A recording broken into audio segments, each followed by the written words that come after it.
It. Hey everybody, hello. This is the Tuesday night comic book preview stream here at Fantasy Books and Games. I'm Aaron, this is Sam, Hey, what up? and we're going to talk about a lot of new comics that are coming out tomorrow. Sounds good. As we were just briefly talking, there's some choice stuff coming out Yes. tomorrow. There's some really good comics, Mhm. new and old. Yes.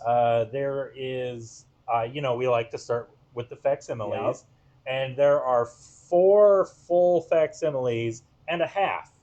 And they're not just like the typical Marvel DC, like reprints of whatever popular thing. Like there's some really interesting facsimiles coming out tomorrow. Nice. And the half, we'll start with the half, which Sure. we have right here, Yeah. is the Transformers the movie reprint by Skybound, and I call it a half because it's not a full facsimile. Right. As you can see, they have a new cover. They do reprint the original covers, but I do find it interesting that for this one, they're reprinting the A cover is the new cover and the Mhm. B cover is the original. Whereas when they do their GI Joe books, Yeah. the old cover is the A cover and the new cover is the B cover.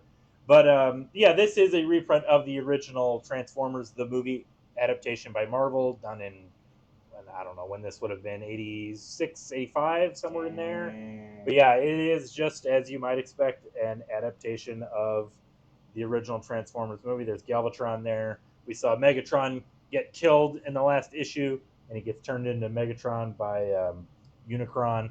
Yeah, it's a deep lore in the Transformers. Yeah, I don't think I have anything else to say about it. It's an adaptation of the Transformers movie. So Megatron and Optimus. Yeah, they both die, Oh. and you see Hot Rod. Well, I don't think he becomes the Prime yet. I don't remember where we're at in this movie. I think that happens at the end. Okay. Yeah, that's the end where he gets the Matrix of Leadership and becomes Rodimus Prime. Whoa. Spoiler alert. Okay. But yeah, so yeah, that happens. I've never actually seen the movie, so I don't. It's a thing of its time. Yeah. I don't know how well it actually holds up if you don't have that nostalgic pull. Yeah. I've watched it. I'm just, since we're going to talk about the movie, let's put it on the screen. I've watched it relatively recently, and I Okay. found it was interesting how there's like a lot of music in the movie. Yeah. And the whole movie kind of just feels like it's a music video where the story, the plot is not that heavy, and they're just bouncing from one music video to the next. Yeah. And there's like, for each song, there's like a new setting and a new thing that's happening. But yeah, I could see it's all where, right. where people would like that. Yes, Like, exactly. And the music is catchy. Like, Yeah. I You love got the touch. You Got the Touch. I love that song. The Transformers theme that's done by that rock band. I don't even remember what their name is. I think they're the same ones that do. No, they don't do You Got the Touch. That's Stan Bush. There's a different band that does like some other song. It's like they're like 80s hair metal rock songs, but they did them for the soundtrack. So Oh, nice. they're not just licensed music. And then there is the licensed song, of course, one of the greatest musical acts of all time, Weird Al Yankovic, has his song "Dare to Be Stupid" in the movie. Really? Yeah. That's It's- where that's from? Well, it's not where it's from, but Oh, they did okay. license it for the movie. Wow. It had already been out for a few years by the time the movie came out. But I think somebody correctly was like, you know who kids would like? Weird Al Yankovic. I like Weird And Al Yankovic. I do too. And it's in an appropriate part of the movie. But Nice. anyway, so that's enough talking about the Yeah, Transformers movie. no. Other facsimiles that are coming out tomorrow: The Avengers versus JLA #2, Ooh. by George Perez and Kurt Busiek. Really glad that this is finally getting. I shouldn't say finally. I'm really glad this is getting another reprint. I think I talked about it when issue 1 came out. Yeah. But this has been out of print for a long time, and the original issues are not exactly cheap. Right. And then a few years ago, there was the special like commemorative trade paperback that came out at the request of the Perez family, I think, Okay. to kind of help him offset the medical bills late in life. remember that. Yeah, and they did a very limited print run. So yeah, this is nice getting to read this because I never read the original, Mm-hmm. and I gotta say I like Kurt Busiek a lot as a writer. This is definitely not my favorite thing he's done. But admittedly, I was never the world's biggest George Perez fan Really? either. Okay. I've grown to appreciate him now Yeah. as like an adult, an older person. But as a kid, I felt like he was not. I grew up in the Extreme era. The Jim Lees and the Todd McFarlanes and the Rob Liefelds. Those were when I was a kid. Those were the guys that connected with me on a core level. And George Perez could not be further from that. Right. He's a little campy. He's a little like he's like the pinnacle of stodgy old DC comics. Yeah. But man, what a great draftsman. Yes. Like now it's like I'm looking at it and I'm like, wow, these pages are beautiful and they're Mhm. so dense. One of the things that's interesting about this, and there's a little bit more going on. There's like a reason for it, but it's not immediately explained. But I like that the JLA goes into the Marvel universe, and Superman is just disgusted by how like darker everything is compared to the DC universe. They're like, oh, Superman's like, they don't appreciate their superheroes here, and like there's anti-mutant hatred, and they're like, oh, this is not, and it's funny because it's Kurt Busiek. It's a little bit of a meta message Right. of Kurt Busiek being like, the in the DC universe, everybody loves the superheroes. In the Marvel universe, they don't. That's been a thing. That was the key to Marvel's success in the 60s. Right. Was that there were superheroes with like real world problems and nobody really appreciates them. And that's like really, really true. It also, I think, kind of is reflected in the audiences. If I can tell a personal story really quick. Go ahead. My father-in-law loves Green Lantern. Okay. And he collected comics in the 60s, and he was a DC Comics reader. And that is so foreign to me because I was a Marvel kid and I loved the Marvel universe, and I didn't really get, other than Superman and Batman, I didn't really get the popularity of DC characters. And I asked him one time, I was like, so, like you only collected DC, you didn't like read any of the Marvels? And he said, yeah, I just liked the DC characters. In the DC comics, it seemed like everybody appreciated the superheroes. And in the Marvel comics, it felt like it was a huge pain in the butt to be a superhero and nobody liked them. And he didn't like it for that reason. That's interesting. And I was like, reverse of the market. That was like the whole selling point of the books, but he did not like it. He liked traditional classic superheroes. That is interesting. So it's fascinating to me because that was such a like outside of my personal experience, but they're out there, there's people that like the classic traditional superheroes. And that's definitely something that Busiek and Perez are playing on with this, like the classic superheroes versus that, next wave, I guess you could say, of Marvel. But so it's really neat. It's really neat to finally get to read it, like I said, because it's been out of print for a long time.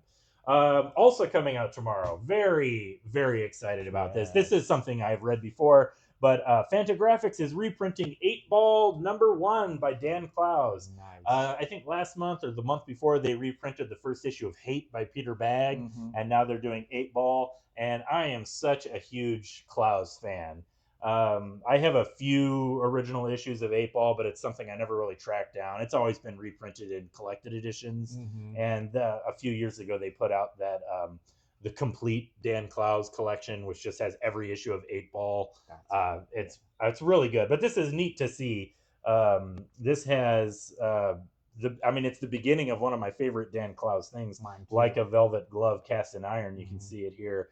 And I always recommend this to people. If you like David Lynch, you got to read this comic. This is probably the most Lynchian thing that's not by David Lynch, that also doesn't feel like it's just doing a parody of David Lynch. You know what I mean? Like it's definitely its own voice and its own thing, but it's like I'm looking at this, I'm like, Dan Clowes definitely liked Eraserhead. Yes. He definitely likes David. He definitely.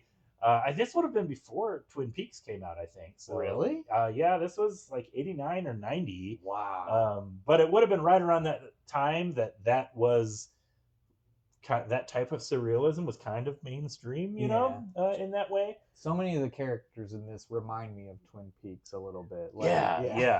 Yeah. And so this is good stuff. I mean, I can't recommend Dan Clowes enough. He's since moved on to just doing like original graphic novels, and they're great. Yeah, they're really, really good.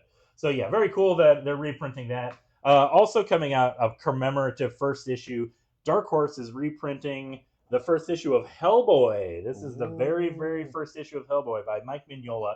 And what's interesting, I read this so long ago, um, and I did not realize, or I forgot, I should say, that John Byrne is the scripter of the first Oh. story arc. I always just associated this as Mike Mignola's Hellboy, but I forgot that John Byrne actually kind of wrote. I think he's credited as script. Yeah, script. So Wow. he Mike Mignola still did the plot. Like Sure. that's how he does a lot of his stuff. But yeah, I just completely forgot that John Byrne did that. And yeah, just I mean, look at this beautiful Mike Mignola art. And it's interesting to read this compared to like how Hellboy grew, and you Mhm. can see how Mike Mignola's art developed and grew along with it. But yeah, really good stuff. Plus, what's really neat about this, if you've only read it in collected editions like I have, the first issue has a backup story by Art Adams, his Monkey Man and O'Brien comic. And I'm also a huge Art Adams fan. And so, yeah, look at that. That's pretty neat. Who are Monkey Man and O'Brien? Well, you got to read the comic to find out. But yeah, Art Adams, such a great artist. Like, man, that there was some cool stuff happening in the '90s at Dark Horse. I know the '90s always kind of gets dumped on as being the lame era because Marvel and DC were creatively bankrupt and also literally bankrupt in Yeah. Marvel's case. But yeah, there was some really, really cool stuff happening in the '90s. I think it doesn't get enough credit in people looking. They only look back and they see Todd McFarlane and Rob Right. Liefeld, and they forget that Mike Mignola and Art Adams and Barry Windsor Smith was doing stuff at Dark Horse, and yeah, just all kinds of cool stuff. Anyway, Nice. so yeah, very cool that they're doing that. Also coming out tomorrow, another facsimile that I'm super excited about. It is Batman issue number 127, and you might see something that looks vaguely familiar on this cover. Look at that. It's featuring the Hammer of Thor. What? So I'm trying to remember when Marvel Comics Thor came out. It had to be 61 or 62. That was, I think, 60. I know Fantastic Four was first, but I think Journey into Mystery Thor stories was pretty soon after that. Right. And so this Batman issue comes from 1959. Well before. So 2 years before Thor shows up in the Marvel universe, and yeah, it's there's three different Batman stories in here, but it is fascinating to see that in the story there is it's basically like there's kind of a mystery of who this Thor character is, but he has superpowers, and I will say, like he throws the hammer, it comes back to him, and without spoiling anything, there is somebody that picks up the hammer and turns into Thor. And so there's a lot of similarities there. And I'm going to cut you off right now before anybody out there makes any accusations of Marvel and Jack Kirby ripping off this Batman story for the Thor character, because Thor showed up in a DC comic 2 years before this. This is the type of interesting comic book history factoids you get when you hang around me. I don't have the issue in front of me. I think it was an issue of Tales of the Unexpected. It was one of their horror sci-fi anthology books, and there was a Thor story, and it was about a guy who finds a magical hammer and he turns into Thor, and he gets involved in Asgardian stuff. Loki is there. Okay. So that story actually predates this Batman story. And you know who wrote and drew that story in 1957? Jack Kirby. That's who I thought you were going to say. Yeah, he just took his story that he did for DC and just kind of remolded it for Marvel. Oh, that's where Marvel's Thor comes from. And I think that's why DC's never really bothered with the Thor character after that. They also, I don't think they do a whole lot with their like real mythology characters other than like Amazon, like Wonder Woman. Like the Greek stuff, but they don't really like.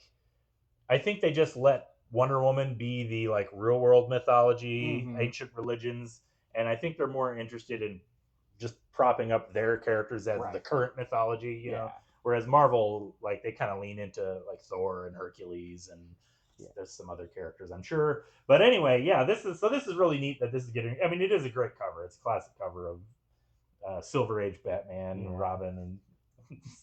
I don't know. I think it's just really neat that there was a Thor in the DC universe. Yeah, that's wild. Who did roughly the same thing. Yeah. And had the same powers. And Right. But it was originally, this is a different character than the one from the 1957 Tales of the Unexpected comic. But it was like the original idea still came from Jack Kirby, even though even though the Marvel Thor was technically like the third version of it. Right. He was Uh, amazing. He was a powerhouse creator. Yeah. Okay, so that's it for the facsimiles coming out tomorrow. There is a second printing of Swamp Thing 89 #1, aka Swamp Thing 88. This is a beautiful cover. I really like this cover. We talked about this when it came out a few months ago. Yeah. I love this series by Rick Veitch. Oh, yeah. And this issue has the art from the original artist on it, Michael Zulli. And this, I think what's I don't have much else to say about this that we didn't say already. But I really like this cover, and I think we talked about the differences from the original cover, which I'm not going to show on here. Not that I find it super offensive, but you know, I want to leave something open to the imagination. You got to read some of these comics, you know. We still got to sell these. Yeah, exactly. Right? You got to buy it. But they do reprint the original cover in the back, and I liked the new cover from the first printing more than the original. I think I like this one more than the original too. Maybe better than the first printing. I don't know. I really like this. Just Swamp Thing pushing the rock away. Yeah. It kind of gets the message about, but it's a little more subtle. Like the Lamb, it's probably even less subtle than the Lamb. Like unless you're really familiar with the Resurrection story, you might not clue into this one right away. And somebody else, I don't remember if I talked about this on the stream, but somebody after the fact pointed out to me that on that first printing cover of Swamp Thing holding the Lamb, like the Lamb is really big. I don't know if you look at that picture. It's like a gigantic lamb. I guess that didn't even occur to me. Never occurred to me. But like, and that once somebody said that, I couldn't get it out of my mind. I'm like, you know, that is kind of a big lamb. But also, Swamp Thing can be any size. So maybe he's just really small in that, you know, like it's like child-sized Swamp Thing holding a lamb. I don't know. I don't know that. Now I got to go back. Got to go back and look at it. And, yeah, right. Yeah, I guess lambs can be of different sizes too. You know, there's nothing saying they got to be, you know, teeny tiny. But anyway, so yeah, I wholeheartedly recommend this series. If you haven't jumped on it yet, definitely check it out. And here's your chance with the second printing. I don't know. I don't normally like to buy multiple copies of the same book, but I might get this for the cover, just for the cover. Yeah, it's really the good. cover is really cool. All right, I should say, let's see, because who did this cover? Oh man, I can't believe I didn't look it up beforehand. He was. I apologize because I don't remember your name. He's actually on my Facebook feed talking about this cover coming out, and I was like, oh man, I guess I friended him at some point, you know, in history, and but anyway, congratulations on a great cover. Yes. All right, another book. This is a collected graphic novel, original graphic novel. I should say. It's not a collected edition. I have been waiting for this book for so long. It came out a few months ago. We finally ordered our copies. This is Drome by the great Jesse Lonergan. And I'm a big fan of Jesse Lonergan's artwork. We've talked about him on the stream before. Most recently, he did issue 0 of a Bad Idea book. Was it called Warbird? War something. Okay. We talked about it like a few months ago. A few years ago, he did the art for a book called Man's Best, which was like We Three in space, as we described it. And Jesse Lonergan is quickly becoming one of my favorite artists in comics. And this is his original graphic novel. It is dense. Like, I don't know if you can quite see this, but this is a big book. Many pages. I didn't do a page count, but like, yeah, his art is just beautiful. And this is like an epic scale story.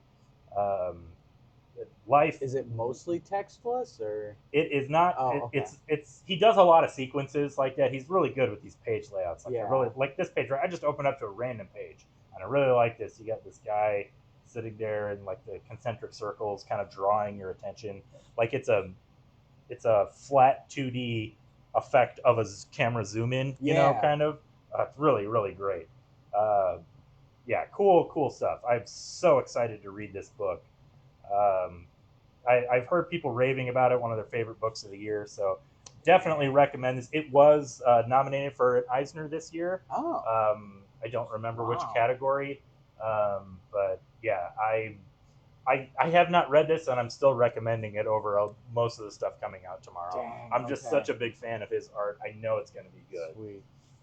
All right. I've been doing a lot of talking, Sam. What's something you got that you read? I read Neighborhood Watch number 3. All right. This series has been excellent so far. Yeah. The mystery deepens in issue number 3. I don't want to talk too much about what happens in issue 3, just for people who are reading it. Just because you don't want to. This is a very, I mean, it's a mystery and it's very like plot intensive. Yeah. Are there some big reveals in this issue? Kind of. Okay. Not so much reveals as there are just little hints of like, oh, that could go wrong in the future. Oh, like, I gotcha. Tons of that stuff. Okay. They just drop like a bunch of different hints of just things that could go wrong. Mm-hmm. And yeah, this series has been great. I was really interested after issue 1, Mm-hmm. utterly hooked after issue 2. And did you liked issue 2 more than issue 1? I liked issue 2 more than issue 1. Okay, well that's good. Yeah. Very cool. So what's like the basic setup for anybody that might have missed our talking about issue 1? You have two people from two different communities. You have one girl who works as a neighborhood watch associate. She was part of the richer community on one side of the hill. And then on the other side, you have someone who belongs to like a food collective or like a small farm, essentially.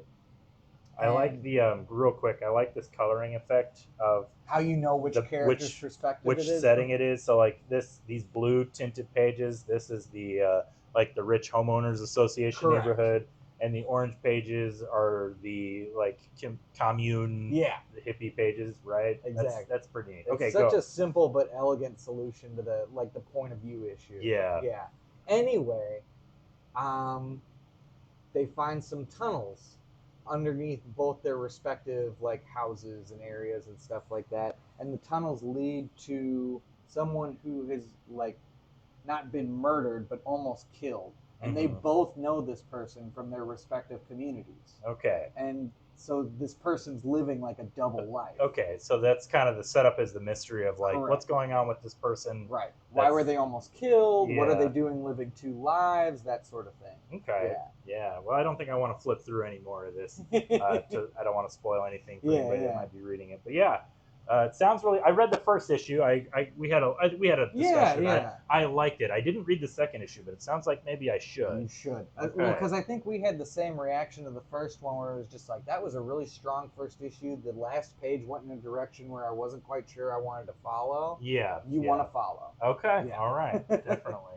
Well, I'll definitely check that out. Nice. All right. Also coming out tomorrow, Absolute Martian Manhunter number 12. This is the final issue, and this series is kind of my favorite of the Absolute books. Oh, without a doubt, mine too. Yeah, this is really good. Talking about like surreal storytelling, man, that's like what all of this is. But yeah, again, this is another one where I don't want to flip through it too much because I don't want to spoil anything for you. But beautiful, beautiful artwork by is it Javier Rodriguez or Jamie Rodriguez? I can't remember his name now. But anyway, great looking book. It's one of those things where I think it's really difficult. Like, I know Denise Camp, the writer, he's like having a moment with a lot of the stuff he's writing, and the writing in this is really good. But I really do want to underline, I think part of what makes this book so good is it is the best combination of script and art. Yeah. Like, it's a strong script. Obviously, there's some cool ideas on display, but it is the art that really sells it.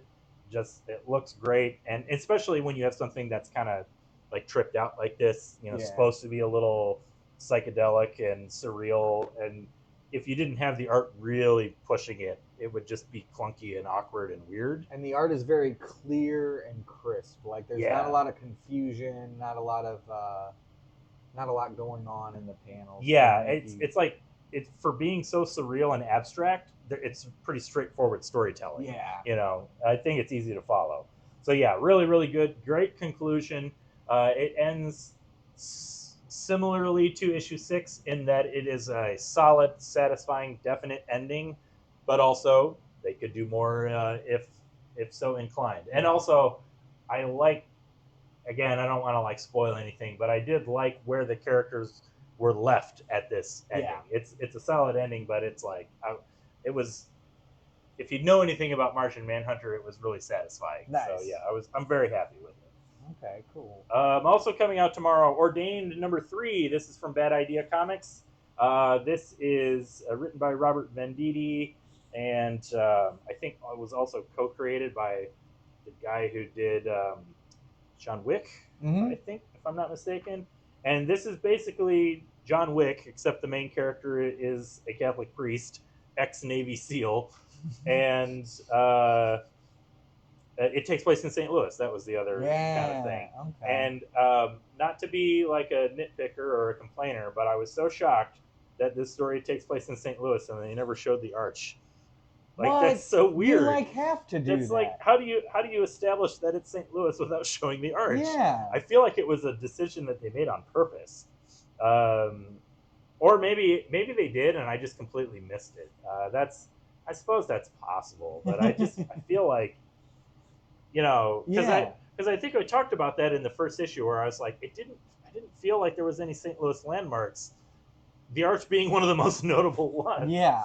So that's where I was like, maybe it was originally supposed to be set in generic city, and then somebody decided, you know what would be a cool hook if it was set in St. Louis, and they just plugged in some names because there are some local area names, you know, that get dropped. But anyway, I do enjoy this book quite a bit actually for just a straight action fight comic. That's pretty cool. Nice. Also coming out tomorrow, some stuff in my regular pull. Royals #4. Have you been following this series? I am apparently an issue behind because I didn't even know. I've read 1 and 2, but I didn't even know they did 3. I'm really enjoying this series. It's cool. It's really good. Yeah. It's written by Derek Kirk Kim, art by Jacob Perez. There's a little Labubu on the front cover here. Collector's item. You gotta yeah. come get it now. Yeah, we got them for sale in the store. But yeah, this is. I think what I like about this comic. I mean, I equated it. One of the other comics coming out right now that I really like, Usagi Yojimbo Kaito 84. Yeah. And both of them kind of have a similar setup where it's like kind of a excuse me, a gang of ne'er-do-wells that kind of get blackmailed into pulling off a big heist, and then things go wrong. Very similar setups, but I like how dense this story is. It's like substantial reading, but not in a like it still has lots of action in it too. Yeah. I like look at this page. Like there's just dense so panels. thick, yeah. This is really good comic storytelling. I like it quite a bit. Whoa.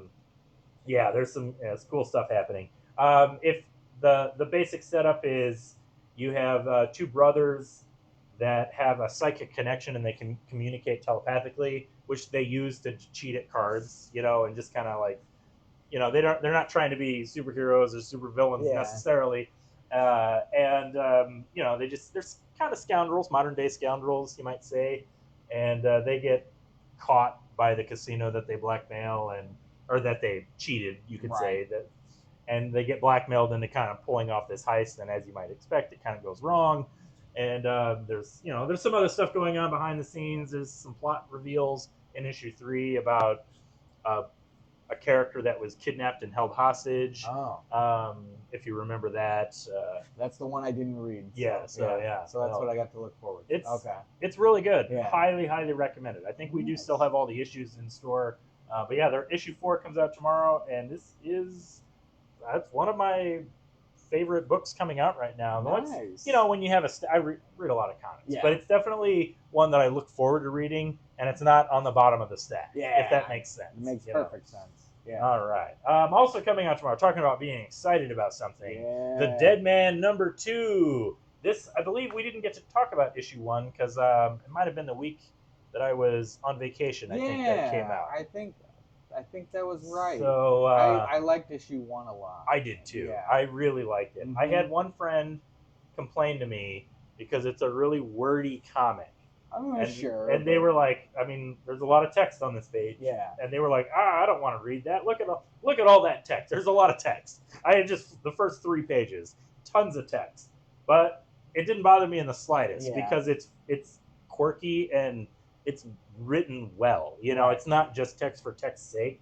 It's another one that's like dense, you know, in its own way. But This is the creative team that does the Ice Cream Man books, and they did the Superman Kryptonite Spectrum, which I also really I loved. enjoyed that quite a bit. And so it's W. Maxwell Prince and Martin Morazzo. Sorry. But yeah, just really good stuff. I haven't read all of this issue yet. I read the beginning. I like that Plastic Man is. Oh, I don't have this in the. There we go. I like that Plastic Man is in it. Spoiler alert: Batman is in it too. Yeah, Deadman tries to possess Batman, and it's more difficult than he initially thinks, because Batman has a mental barrier built up and safeguards in place to prevent himself from being possessed by supernatural entities. Interesting. Okay. So yeah, cool stuff. It's quirky. It's weird. Talking about like how much I like Silver Age DC. This feels like somebody who leans into the weirdness of Silver Age DC, but in a modern context, and it works really, really well. All right. What's something else you got there? I also have Batman Green Arrow: The Question. All right, Arcadia. Yeah, this finally wrapped up. Is this the final issue? This is the final issue. I think it was originally solicited as a 3-parter. I thought so too. I thought it was. Yeah. I guess they just needed to stretch it out for a little more. Needed that extra and I think issue. It was totally worth it. It was worth it? Yes. Okay, good. They have a big final confrontation with, I can't believe him, Rafa, the billionaire's name funding the Arcadia project, and it is very good. Yeah. Yeah. It very satisfying ending. I really enjoyed it a lot. If you've been reading this series, I think you're going to be pleasantly surprised by the ending. It was worth the wait. Okay, cool. Yeah. I mean, it's not just Batman. It's also got Green Arrow and the Question, and it's like the classic Question. Yeah, this looks really. I liked the first issue. Yeah. I have not followed it. I'm definitely gonna sit down with the trade when it comes out. Yeah, it's definitely like I think it's trade worthy. Well, very cool. Yeah, I've heard a lot of good things about it from our customers as well. Yeah, people have enjoyed it. And this is one of those cool Black Label books, and it's just like oh no, the Dead Man is not Black Label. I thought for sure it was. Yeah, is that Next Level? This is Next Level. Yeah, because I think. Was the Kryptonite Spectrum a Black Label book? I thought it might have been, just because it kind of felt like it should be. Yeah. Oh, all right. I mean, this Deadman book is Next Level and All In. And I got to be honest, while I appreciate the branding, I don't exactly know what it means. Like, it's just kind of something they're putting on their new stuff that they're hyping. Yeah. I really feel like it's just a stamp of like this gets our extra promotion, you know? All of our books are good, of course, but the Next Level ones, they're the ones we really want to push. And then the Black Label ones are the ones where they just get creators to kind of tell cool whatever. Yeah, they're a little more mature storytelling, but also they're not bound by current continuity necessarily. I like that it's just a story they can just tell whatever. So yeah, very, very cool. Yeah. Another thing coming out tomorrow, we got this indie book from Silver Sprocket Publishers. This is it Grandpa? Yeah, Grandpa. Sorry, by Travis Ramarine. I guess I should have read that before I put it on camera. That was the first time I said his name out loud. This is I like this. This is kind of just like a little slice of life comic about a young person that does graffiti and also goes to magic school. Nice. And it's not very plot heavy. It's just kind of like I said, little character moments of just fun stuff. But it's very underground, very indie, and it comes with a sticker sheet like a lot of the cool Silver Sprocket stuff does. Nice. It's like shiny foil stickers. So I enjoyed this. This was good. So definitely check that out. We have another book coming out tomorrow from Silver Sprocket, and I absolutely cannot show it on the stream. It's not just R-rated. I'm pretty sure it's X-rated. It's foul. It is. It's something. What's it called? I can't even say the name. Oh, dang! I can't even say the name. But it's one of those like in your face books. Oh, okay. You'll know it when you see it for sure. But if you're into that sort of thing, we got it. Nice. But also coming out tomorrow, maybe a little more on the sanitized safe side, is I can't believe I'm actually saying this in the year 2026. Team America Racing.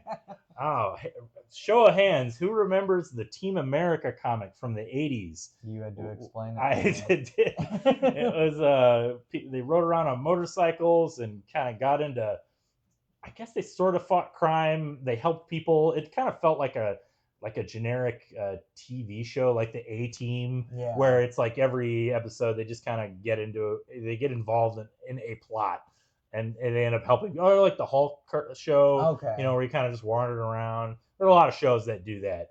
Kung Fu, yeah. The Legend Continues, and this is so I don't even know where to begin with this. I don't have any great affinity for the Team America comic. I think you can find them in quarter bins these days. Yeah. But it was based off of an old toy line in the 80s. Mm-hmm. You got to remind people, Evel Knievel was still pretty popular in the 80s. So motorcycles and stunts and America themed things, they were popular enough. And so there was a toy line, and what's nice about this issue is it does have a nice. This is a hefty issue, and it has a nice history write up of the Team America history. Like the history of Team America. This was published by Marvel Comics. They debuted in Captain America, and so there's a brief history. They met Ghost Rider naturally, of course. I think they show some of the toys in the back here. Yeah, there you go. Team America. Now, of course, this new book, it has to be called Team America Racing because I think the name Team America has since been kind of co-opted by another movie that came out that we probably can't talk about. We also probably won't talk too much, although it is one of my favorite movies of all time. Oh, man. Of course, referring to Team America, yeah. which came out, I think, in 2004. I love that movie. Oh, it's so good. And like I said, it is time for my annual rewatch of it. Yeah. Every 4th of July whereabouts, I try to rewatch that movie. But anyway, I didn't read this, so I can't really tell you the quality of it. But it's interesting that it is being published by Comic Shop News. So they put out every week. They put out basically a free newspaper that you can get at comic book stores, and it's just maybe I should have brought one in to show off. We got them at the front counter. They're free. It's a freebie, and they just kind of show off. They do little write ups of comics, and they show off new stuff that's coming out. And they got the license to Team America because I guess they really like it, and they wanted to do a let's show off some of the art in this. Yeah, for sure. It's a good looking book. I'll give them that. Like I'm not going to pretend I have any great interest in Team America, but motorcycles are cool, and it's a good looking story or a good looking book. The art is good. Yeah. It's honestly it's better looking than I expected it to be, and that's not that's not necessarily a diss, but like I had low expectations when I saw it was like not a comic book publisher publishing this. You know what I mean? I get it. I mean, a little out of their wheelhouse. Yeah, exactly. Yeah. And not to be starting feuds, but I would say that this book looks better than a lot of the Marvel stuff that comes out these days. Just if you don't mind me being a little real, that's and, all right. Throwing some shade. Go ahead. But here, if you like motorcycles, if you have nostalgic feelings for the 80s and patriotism and also motorcycles. I think I said motorcycles twice, but that's how important it is to this comic. So definitely check that out. All right. Did you have? Oh, I think we both read here. This. What did you think? All right. Well, we're talking about The Beast of Borrikin, and I liked it. It's a solid first issue. Yes. Did you read the whole thing? I read the whole thing. I did not read the black and white backup story in the back. That is just its own backup. That's not related to the main story. Gotcha. Well, why don't you give everybody a little brief outline of what this is? So the story follows a young girl in Puerto Rico during the Hurricane Maria. And then we kind of flash forward to where she is a political / environmental activist who's trying to prevent these resorts from being built on the island. And stuff happens when she sees a familiar monster. I guess I don't know. Yeah, this is one of those things where there's you can kind of see him there. I was reading this, and it kind of took me a little bit where I was like, oh, is this supposed to be like a chupacabra or something? Right. And then I decided because I was just kind of curious about some more information about the book. Oh, did you look I it up? looked up the like the promo paragraph that they write and that we have like in our system Sure. where they describe it, and they just straight up say it's a chupacabra story. What? So the answer is yes, it is a chupacabra. Okay. But I feel like they maybe teased a little. They maybe could have had a little bit more of the chupacabra in this issue. It was definitely a little bit of a. Because it almost seems like a side note when you're reading it. Yeah, but there is a monster, and so Right. it's like it's a little bit of a like it's horror tinged. Mhm. It wasn't like a full horror story, but yeah, it's solid first issue. Yeah, I thought the art was excellent. It's good looking. Yeah, Yes, you're correct. It is a yeah. good looking book. Let's show off the art here a little bit more. Yeah, I liked this. Yeah, I'm trying to get to. There we go. Some new pages. Yeah, there's like flashbacks to the hurricane. Yeah, that would be my only thought. I mean, I guess we're like at the end of the book there. I guess I don't want to flip too much further. But that was my only thought. I was like, man, could have maybe shown the monster a little bit more, but it was still solid first issue. Yeah, I would agree. Mm-hmm. Yeah. All right, something coming out tomorrow that I'm super duper excited about, Nice. and that is a new issue of the Shaolin Cowboy by Jeff Darrow. I mean, Jeff Darrow, one of the greatest living comic book artists today, I would say. This guy, his pages are so dense, and I mean that not like dense with storytelling, just dense with line work. Like you can see every single page, every single panel has so much. There's a background in every panel. Mhm. There is, and it's like super detailed. There's so much detail going on here, and I love that the stories feel very sarcastic. Like what do you like a mean? plot happens, but it feels like I've talked about this before with artist driven books where it feels like it's a stream of consciousness story where like he's just kind of like drawing what he thinks will be cool, and the story kind of develops from there, and everything has, in my opinion, a lot of the characters have like a sarcastic tone, and that leads to jokes. Like it's not like I think it's like that on purpose, like to be funny.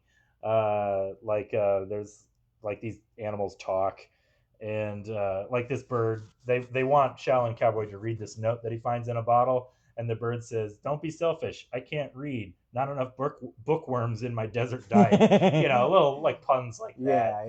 Yeah. But the story of this is really, really straightforward. Shaolin Cowboy is in the middle of the desert where most of these stories take place because Jeff Darrow just really likes drawing the American Southwest. I can tell. And he's meditating and he finds a bottle with a note in it. And the note just is asking the person who finds it to take it to his mom, just so that his mom can know where he is. Okay. And that's just the story. Like things unfold from there, but he goes on this quest to deliver this message. Okay. And that's it. And then, stuff happens. There's some, I guess I don't want to, there's some topical stuff. I guess I should say the story, the title of this is, and again, it's a pun in and of itself, Staying AI Live. Staying Alive. Yeah. So basically, Shaolin Cowboy gets accused of being like a super criminal, he gets accused of being an illegal alien who's done like 1 million crimes, and so now everybody's just trying, and there's a reward for his capture or killing him. So now it's like the whole planet is trying, or everybody in town at least is trying to kill him, and that's many of the stories are Shaolin Cowboy facing off. This is like the 4th or 5th volume of Shaolin Cowboy, I think. Wow. And most of them are, all of them are just him fighting an infinite number of people and just tearing through them. And it's beautiful. It's bloody, it's violent, and it's just this old like Shaolin monk guy wearing a cowboy suit just destroying other characters. They're all like that. Oh yeah, have you never read I've Shaolin never Cowboy? read it. I've seen them all the time. Yes. Never knew where to start. Just either start with volume 1, although it doesn't really matter. Okay. Because they're all kind of their own thing. Okay. And it's just gorgeous art of just ultra violent kung fu. Like I said, very humorous, sarcastic, monsters, people, parody, everything is in this comic. I love it. Okay. It's great. One of the best comics being made today. Nice. Mm-hmm. All right. Did you have anything else? That was it. The Beast of Borikin was my last one. Okay, well, I got one more book to show off, and then I think we'll be done. About right on time. Yeah. Another old book that I'm very excited to see the return of, 100 Bullets. Whoa. Yeah, the U.S. of Anger. Talking about things that are a little topical. Man, this book is so good. Have you read 100 Bullets before? I own a copy. I have yet to read it. Well, I highly recommend it. Okay. I love 100 Bullets. It's by Brian Azzarello and the great Eduardo Russo. This is such a beautiful looking book. One of the things I like about this is that it's in black and white, and so it has kind of like a Sin City feel, which is not to say Edward Russo's art. It's got a little bit of that Frank Miller vibe where he plays with heavy shadow and like two-tone, like even in his colored pages, like this is what his art looks like. But you take that color out, and it really just it just highlights the that kind of Frank Miller connection of what Frank was doing in Sin City. But man, this is a very topical book too. Where from the first couple pages, first pages, it's like, I mean, right here, this opening page, cars on fire, Black Lives Matter thing on the ground, and it's all about like civil unrest in the country, and but it's also a kind of a character story. Like it bounces back and forth between these kind of abstract scenes of like what's going on with the civil unrest, but then also Lano is back, and it's just a great scene where he confronts these kids who like smash into a jewelry store, and he's not a good guy. Like this, you don't want to run into. You don't want to run into him, and so they're all talking tough on him, and yeah, it's really good. I don't really want to spoil anything, but also there's not a lot to spoil. Yeah, it's a lot of setup and just a lot of like cool violence. Yeah, cool violence. Cool violence. Yeah, man, that is a comic book title if I ever heard one.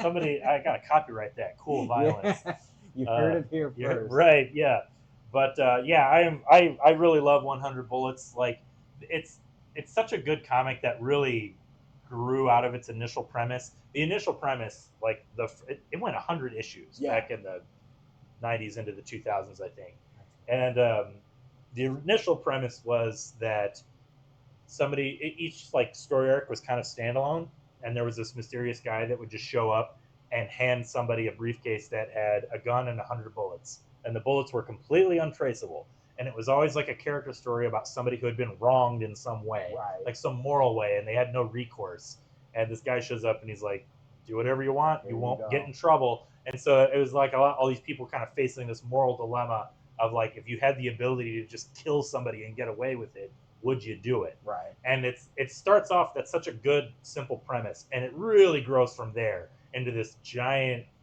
kind of a conspiracy theory where there's like secret people running the country, and there's all kinds of like spy stuff happening, and the CIA and the Illuminati, like so stuff like that. Deep op. This briefcase. Yes, yes. But it starts off so simple, like where it's like none of that is in the first couple of stories. It's just the character drama. But it's like Brian Azzarello's writing is really strong. He really just gets the like character voices. Like he does a really good job of just writing real sounding people. Yeah. And I showed off the art here. Edward Russo's art is just beautiful. It's so like simple and dynamic. Just beautiful looking pages, especially with it being so stripped down. I think that's the other thing that kind of shocked me when I was reading this. I was like, oh, this is in black and white, and it still works really well, especially kind of thematically with this like topical kind of like America split in half, like black and white, There's some stuff happening here.